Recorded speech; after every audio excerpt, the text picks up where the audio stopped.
सबसे पहले माँ भवानी गुमाना माता के चरणों में प्रणाम करते हुए आप सभी एक साथ बोले, बोले गुमानो मैया की जय। ये छानवा बैठवाड़ा बाबा आप खूब बोलो,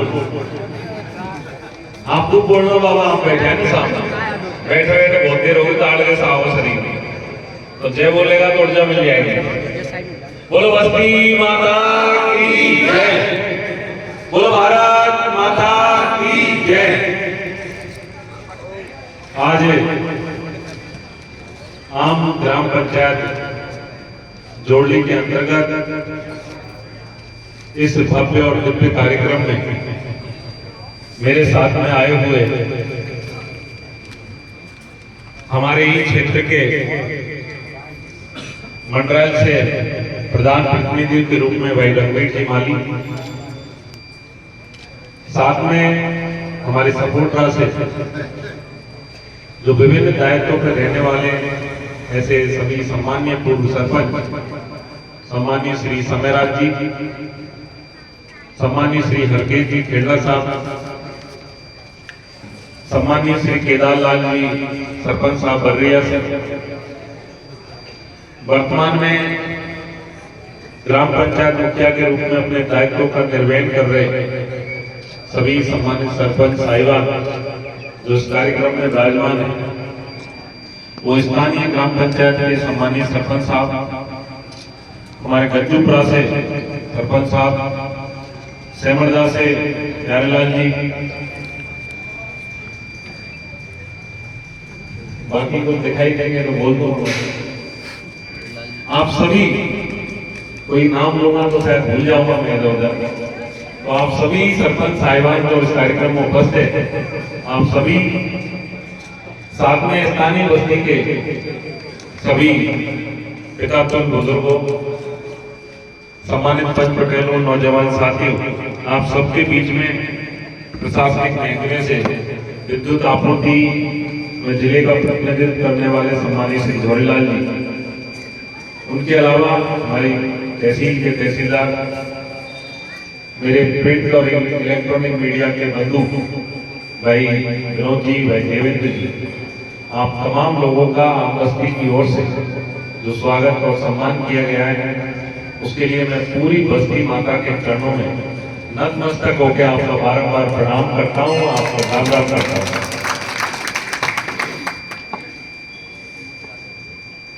सम्मानित नागरिक बंधुओं, सबसे पहले मैं पूरी बस्ती का बहुत बहुत आपका साधुवाद करूंगा कि आप सबने मेरे जैसे एक नवयुवक पर विश्वास जताया और लगातार 15 वर्षों से चल रही आ रही व्यवस्था में आपने परिवर्तन किया। जब ये परिवर्तन किया, भारतीय जनता पार्टी के रूप में आपने कमल फुलाया, तो उस विधानसभा की दहलीज चढ़ने का मुझे मौका मिला। आपके शुभ आशीर्वाद से उस विधानसभा में पहुंचा। चुनाव के दौरान चुनाव चल रहे थे, हम अपनी तरफ से लड़ रहे थे, सामने वाले अपनी तरफ से। आप पब्लिक में जब वो जाते तो जगह जगह गांवों के लोगों से कहते कि जो भी विधायक बनेगा वो 5 साल में तो विधानसभा की सीढ़ी चढ़ना सीखेगा। ये जगह जगह बताते थे हम लोग जाकर। जब मुझे दायित्व मिला तो मेरे सामने 2 विकल्प। एक विकल्प था कि जिस तरह की पहले वो राजनीति करते आ रहे थे, एक बदले की राजनीति, एक द्वेषता की राजनीति, एक गांव-गांव में भाइयों को बंधुओं को लड़ाने की राजनीति, या तो मैं उसी के चल कदमों पे चल पड़ता, या फिर एक राजनीति वो थी जिसमें सब बातों को भूलकर अपने हृदय में क्या दुख है, दर्द है, उसको दबाकर मैं सिर्फ इस बात के लिए आगे बढ़ूं कि आने वाले समय में सपोर्टरा के लोगों को, जिनको 5 साल से इनके बीच में हम घूम रहे हैं, जगह जगह हम वादे कर रहे हैं कि आपके लिए रोड लाएंगे, लाइट लाएंगे, हॉस्पिटल में व्यवस्था करेंगे, गाँव में नालियां बनवाएंगे, ऐसी तमाम बातें आपके बीच में करने का जो हमने वादा रखा, एक वो विकल्प हमारे साथ था कि हम सकारात्मक राजनीति करें। लोग क्या सोचते हैं उसको हमें भूल जाना चाहिए। मैं इस पवित्र भूमि में आपके सामने बैठा हुआ हूं, ये सारी बातें मेरी माता श्री स्वर्गीय श्री कमली जी, उन्होंने, जब मैं उनसे कभी भी बात करता तो उनके हृदय से एक बात निकलती कि भैया तू तो किसी का बुरा सोचे मत, अपने कर्तव्य पथ पे चल, किसी के साथ में बदले की राजनीति मत करे, अच्छा काम करेगा तो लोग बागों का भला होगा, गलत काम में किसी की बढ़ाई नहीं होगी। और उससे बूढ़ी डोगरी की वो बातें मुझे बहुत अच्छी लगती थी, जब वो मुझे रोटी खाना खिलाते हुए मुझे बताती रहती थी। ये बात भी सच है कि आज की राजनीति का परिदृश्य ऐसा हो गया कि जब तक आप दूसरे के दो बार थोड़ा सा चुपचाप नहीं, थोड़ा सा परेशान नहीं करे, जब तक नेता को नेतौली नहीं मानते। ये गांव की, हमारे आसपास की ऐसी राजनीति हो गई क्योंकि उन्होंने ऐसा माहौल बना दिया। मेरा मानना यह है कि राजनीति का उद्देश्य लोगों का भला करना है, ना कि लोगों का बुरा करना है। वो किसी भी पार्टी का हो सकता है, उस व्यक्ति की एक चुनाव के समय में भावना रही है उसने किसको वोट दिया किसको नहीं किया, वो जब रिजल्ट आया कभी उस बात को भूल जाना चाहिए और आने वाले समय में हमें सकारात्मक राजनीति को आगे बढ़ाना चाहिए। जैसे कि आज इस गांव के अंदर आया, पहले भी गांव में घूम लिया, मुझे सब पता था गांव में कीचड़ है, आपने कहा घूम के आओ, घूमने गए, लेकिन मैं आप सब बंधु यहाँ बैठे, हम सबको गंभीरता से सोचना चाहिए। मैं किसी कोई सरपंच या किसी के मैं खिलाफ नहीं हूँ, मैं तो सब ये सब मेरा है और मैं सब इनका हूँ, मुझे सबका साथ लेके ही काम करना है। लेकिन ग्राम पंचायत में हम सरपंच चुनते हैं तो ग्राम पंचायत की मूल भावना क्या रहती है कि भाई ग्राम पंचायत के जो छोटे छोटे गांव होते हैं और ग्राम के अंदर जो छोटी सड़क बननी है, छोटे पानी की व्यवस्था करवानी है, जो ऐसी मूलभूत आवश्यकताएं इनकी पूर्ति ग्राम पंचायत का मुखिया करता है। उसके अलावा यदि थोड़ा बड़ा काम हो, थोड़ा दूर जाना हो, रहने का 1 किलोमीटर के लगभग का काम हो, बड़ा खर्चा लेना हो या और कुछ काम हो तो वो पंचायत समिति प्रधान के पास में जाता है। यदि हमारे गांव की बड़ी संख्या है तो गांव को दूसरे गांव से जोड़ना है, गांव में चिकित्सा की व्यवस्था करनी है, गांव में अध्यापकों की व्यवस्था करनी है, गांव में स्कूल की व्यवस्था करनी है, लाइट की आपूर्ति करनी है, तो ये सब एक विधायक के पास की समस्या होती है। लेकिन बड़ी विडंबना है कि 15 साल पहले मैं जिन सरपंचों को देखता था यहाँ बैठे हुए, जब मैं सर्विस में था, यहाँ उनमें से समेराज जी को मैंने कार्यकाल देखा है, हरके जी सरपंच साहब था, हमारे पिताजी जब उस समय राजनीति करते थे, उस समय ग्राम पंचायत का मुखिया अपने आप में इतना दबंग होता था कि वो एमएलए वगैरह को तो वो साइड में रखता था, यानी कि ग्राम पंचायत के मामलों में वो कोई भी हस्तक्षेप नहीं चाहता था। गांव में भाईचारा भी बहुत अच्छा से बना हुआ था। लेकिन 15 साल के अंदर जिस तरह से सरपंचों के साथ में, या हम ये समझे सरपंचों की कमजोरी समझे या जनप्रतिनिधि की तानाशाही समझे कि इन सरपंचों को अपनी शक्ति को उसने दबा दबा कर भुला दिया कि हमारी शक्ति क्या है। ये लोग खुद भूल गए कि हम, हमारे पास में पावर क्या है, एक सरपंच में कितनी पावर होती है कि वो ग्राम पंचायत को आगे बढ़ा सकता है। और उसका एक नमूना जोड़ने के अंदर हमने आज देखा है। यदि ग्राम पंचायत के अंदर पानी भरा है गाँव के अंदर, तो ये मैं आपसे अपने हृदय पर हाथ रखकर, तो ये सब काम मेरा है, मुझे ही करना है। लेकिन ईमानदारी से पूछो, मैं सम्माननीय रामनाथ जी सरपंच साहब बहुत बुजुर्ग है, हमारे पिताजी की उम्र के, मैं उनके खिलाफ नहीं हूँ, बहुत भले आदमी है, लेकिन मैं आपसे पूछना चाहता हूँ कि ये गांव में छोटे छोटे काम है, 500 मीटर, 400 मीटर, 800 मीटर, क्या ये काम ग्राम पंचायत का है या नहीं है? मैं आपसे इतना पूछना चाहता हूँ, क्या बाबा है या नहीं है? ईमानदारी से। तो मैं इनके खिलाफ नहीं हूँ, ये जोड़ने की बात नहीं है। आप किसी भी ग्राम पंचायत के अंदर चले जाएंगे, किसी भी ग्राम पंचायत के अंदर, ये तो मैं जोड़ने में खड़ा हूँ, तो मुझे वो दिख गया, एक दूसरी ग्राम पंचायत के अंदर भी स्थिति ऐसे के ऐसे ही बनी हुई है। मेरा तो इस यहाँ जोड़ली के अंदर पवित्र धाम में मैं बोल रहा हूँ, यहाँ के माध्यम से जहाँ तक मेरी आवाज जाती है, जो सरपंच सुन रहा है और जो सरपंच ये चाहता है कि 5-6 महीने का मेरा कार्यकाल है, इस कार्यकाल में मैंने लोगों का पहले भला किया है, मैं और भला करना चाहता हूँ, तो मेरा आपसे हाथ जोड़ के निवेदन है कि आप ग्राम पंचायत की पहले गांव की जो पानी के भराव की स्थिति है, कीचड़ की स्थिति है, नाली की स्थिति है, इसको सबसे पहले प्रपोजल बनाकर आप मेरे पास में लाए। आपके पास में पैसे की दिक्कत आएगी, निश्चित रूप से उस पैसे की व्यवस्था, उस रुपए की व्यवस्था करने की जिम्मेदारी मेरी है, लेकिन आप बनाकर तो ग्राम पंचायत को ये लाना पड़ेगा। ये तो साथ है, कड़ी से कड़ी जुड़ी हुई है। केवल एमएलए ही आके हर ग्राम पंचायत में 400 मीटर का रोड बनवाएगा तो आप इस बात को सोच सकते हैं कि सपोर्टा के अंदर 75 ग्राम पंचायत है और 75 ग्राम पंचायतों में 650 गांव है और 650 गांव में यदि एमएलए जाएगा, अब मेरे पास में मैं कोई चीज का इनकार नहीं कर रहा हूं, मैं मेरी जिम्मेदारियों से भाग रहा हूं, लेकिन विडंबना ये है कि एक व्यक्ति को यदि 400 मीटर का रोड भी बनवाना है तो वो अपनी एप्लीकेशन लेके एमएलए के पास में जाता है, जबकि एमएलए का काम जोड़ली के अंदर 132 केवी जीएसएस लाना है, जोड़ली के अंदर इस रोड को निकालकर कोसाल तक ले जाना है। एमएलए का काम चौड़ावाल से लेके खानपुर, हमारा जोड़ली, हमारे पाड़पुरा, हमारा कसोरपुरा, भूपड़ा, निशाना को जोड़ते हुए कालागुड़ा तक, ये जो हमारे पाखड़ भाई यहाँ रह रहे, उन पाखड़ भाइयों को कालागुड़ा के पाखड़ भाइयों से मिलाने का काम एक विधायक का होता है, नहीं कि ये ग्राम पंचायत का 400 मीटर का रोड बनवाने का काम उसका होता है। मैं जिम्मेदारियों से नहीं बात करता, उसको उसकी व्यवस्था भी हम करेंगे। आपको यदि कोई बीडीओ विकास अधिकारी परेशान कर रहा है, आपको जिला स्तर पर जिला परिषद का कोई अधिकारी परेशान कर रहा है जो आपके काम में बाधा डाल रहा है, उस पे नकेल कसने का काम विधायक का है, ना कि 400 मीटर रोड बनवाने का काम विधायक का। आप उसको लेके तो जाओ एक बार। अब सबसे बड़ी समस्या इस 6 महीने के कार्यकाल में, मैं सम्माननीय जवाहरलाल जी भी आपको बता रहे थे, मैं खानपुर में सम्माननीय शुक्ला जी के वहां बैठा हुआ था, उनसे पूछ रहा था कि बाबा एक बात बता,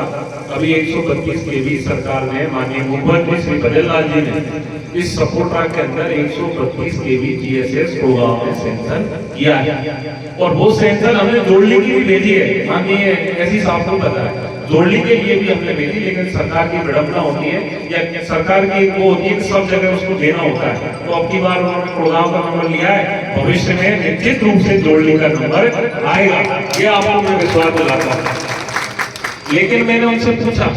कि भैया अभी 132 केवी जीएसएस प्रोग्राम को सेंशन हो गया, आज उसकी भूमि भी हमने चिन्हित कर दी और मुख्यमंत्री जी का स्पष्ट कहना है कि भैया सभी विधायकों को कहा कि जिस काम की जिम्मेदारी हमने ली है उसका शिलान्यास यदि हमारा विधायक करेगा तो उसका उद्घाटन यानी कि उस काम को पूरा होने की गारंटी भी हमारा विधायक लेगा, तभी जाके उस काम को लेके आओ। ऐसे नहीं घोषणा करा लिए काम हो ही नहीं, ऐसे काम को लेकर मत आओ। तो मैं इस मंच के माध्यम से माननीय मुख्यमंत्री जी का आभार व्यक्त करता हूँ जो इस बात को कह रहे कि भैया शिलान्यास भी आपको करना है और काम समापन होने के बाद उद्घाटन भी आपको करना है, ऐसी सोच हमारी सरकार की है। तो मैंने शुक्ला जी से पूछा कि भैया 132 केवी जीएसएस आप पहले कब मिला, तो उन्होंने कहा जब मैं एमएलए था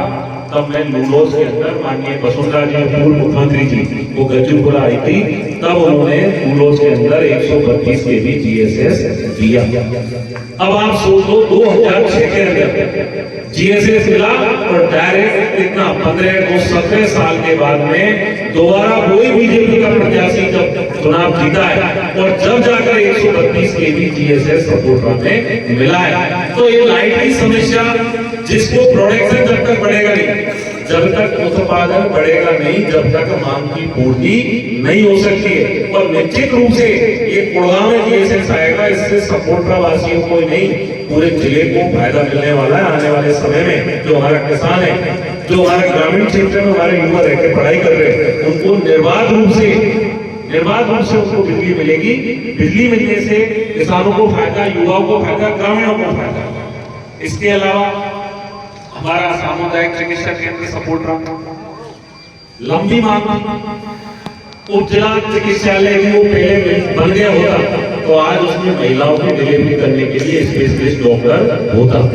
आज उसमें सोनोग्राफी अच्छे से काम करती होती। आज हर एक मानव शरीर के अंदर जो विशेषज्ञ डॉक्टर होते हैं वो अलग डॉक्टर अलग से होते हैं, अलग से जांच की मशीन की आपको तमाम लोगों को सुविधाएं मिलती जो आज से 15 साल पहले मिल जाती। लेकिन एक जब हम बोर्ड ले जाते हैं तो पार्टी आने के कामों कोई देखे नहीं रहा है। मेरा आपसे निवेदन है, उस व्यक्ति को चुनो, उस पार्टी को चुनो जो गांव के गरीब का भला करना चाहती है। पार्टी है आपकी, आप उसको चाहे, लेकिन पार्टी आपको क्या है उसको चाहिए। सपोर्टर के अंदर ये शैल्य मिला है तो ये हमारी सरकार की देन है। और आने वाले समय में हमें भूमि कर रहे हैं, बड़ा हॉस्पिटल मिलेगा, आप सब ग्रामीण लोगों को उसमें फायदा मिलेगा। इसके अलावा सपोर्टर का रोडवेज बस स्टैंड, पिछले 9 साल से रोडवेज बस सपोर्टर के अंदर बंद पड़ी हुई है। प्राइवेट बस चली है। जयपुर जाने का किराया कितना है? कभी उसमें बैठ के गए होंगे तो आपको किराया पता होगा कितना किराया लेगा, 200 रुपये। और रोडवेज बस चली है तो किराया कितने लगे, कितने लगे? महिला को तो माने में 60 रुपये, आगे 100 के 100 रुपये सीधा हो जाएगा। हाँ, सबको एक आदमी जाएगा तो 80 से 100 रुपए की बचत तो उसकी हो गई। ये वो काम है जो डायरेक्ट एक गरीब आदमी जेब में उसको बेनिफिट मिलता है। 9 साल के बाद में सपोर्टर के अंदर इसके अलावा रोडवेज बस स्टैंड की मांग बंद हो रही है और निश्चित रूप से आने वाले समय में सपोर्टर बड़ा रोडवेज बनेगा। लेकिन लोगों को चाहे वो जयपुर जाए, चाहे गणेश जी के दर्शन करने जाए, चाहे वो गोल्ड दर्शन करने जाए, उस व्यक्ति को सपोर्टर से की डायरेक्ट बस मिलेगी। ऐसी हम सरकार के सामने बात रखने की हमारी विचार है। इनके अलावा कुछ दिन पहले जुड़ली के लोग गाड़ों की गए और मुझे बोल रहे थे कि भैया आना, मैं बाबा तो ये करे रोड को काम है। मैं कि बाबा चौड़ा नाम को यदि कालना से जोड़ दे तो बहुत बढ़िया। ये सभी यहाँ बैठे हुए हैं, सब लोग हैं। मैं मान्य बात कर रहा कि चौड़ा नाम से काला बड़ा, जब नारेश्वर आप लोगों ने आशीर्वाद दिया तो नारेश्वर धाम पर हम बोल के आए थे कि नारेश्वर भगवान, इसके चरणों में हम कसम खा के जाते हैं कि नारेश्वर भगवान के पूरे विकास कार्य का इस 5 साल में ऐसा इतिहास रखेंगे कि आप सब लोग भी कहेंगे कि विकास हुआ। और ये जो जो आपको चौड़ा नाम से सीधा नारेश्वर दर्शन करने ले जाए, और यदि आपका आशीर्वाद रहा तो आने वाले इन्हीं समूह में यहाँ बहुत बड़ा कार्यक्रम करवाएंगे जिसको पूरा प्रदेश ही विकास कार्यक्रम होगी। लेकिन इसमें आप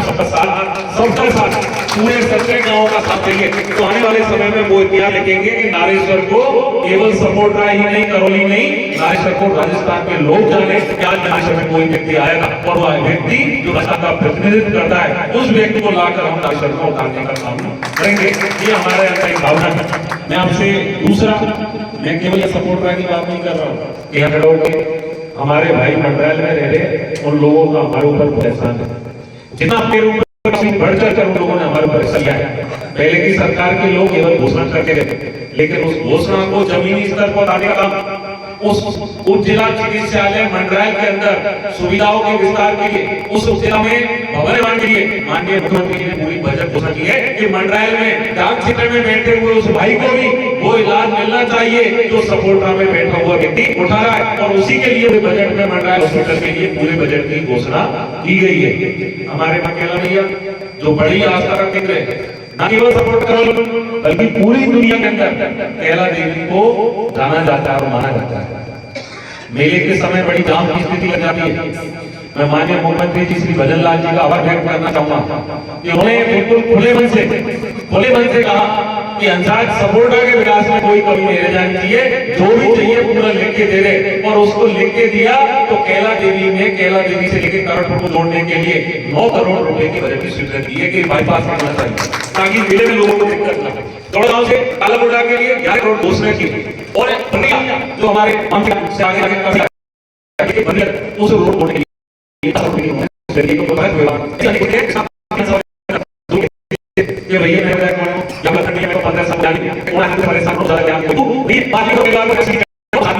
माननीय मोदी से बदलना नहीं सकता, ये बड़ा तमाचा है। उसने 15 साल को बिगाड़ा,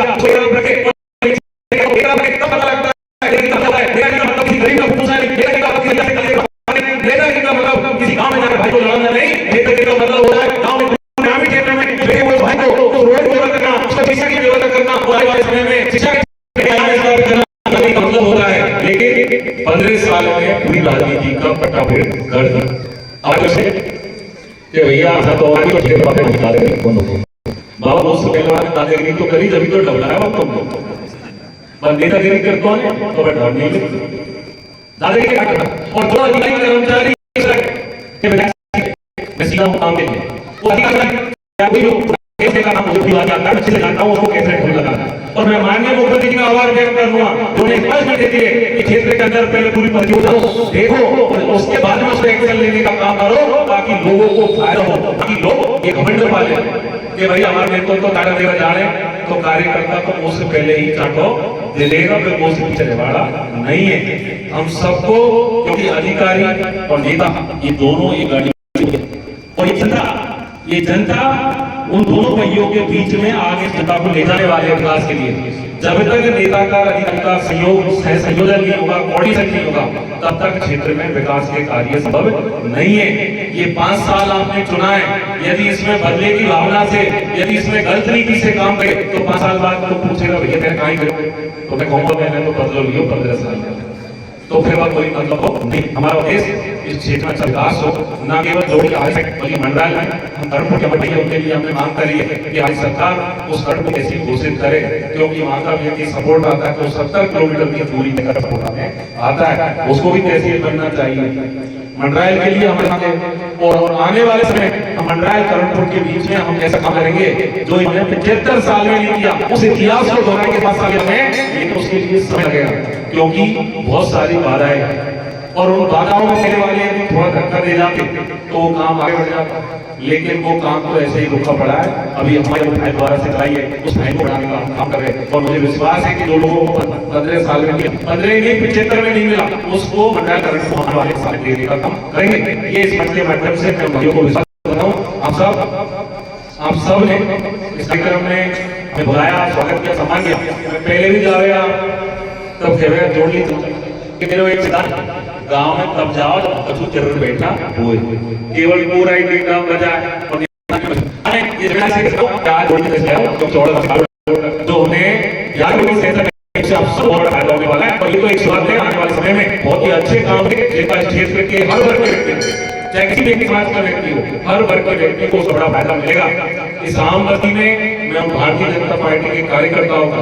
उन मंडल अध्यक्ष, उन बूथ अध्यक्ष, उन शक्ति केंद्र संगठन और ये सारे गिरजा है तमाम और उसके साथ सहयोग की वजह से आज विधानसभा में मैं बोल पा रहा हूँ। ये आपका आशीर्वाद है, इसके पूरी बहुत बहुत धन्यवाद करता हूँ। राम राम।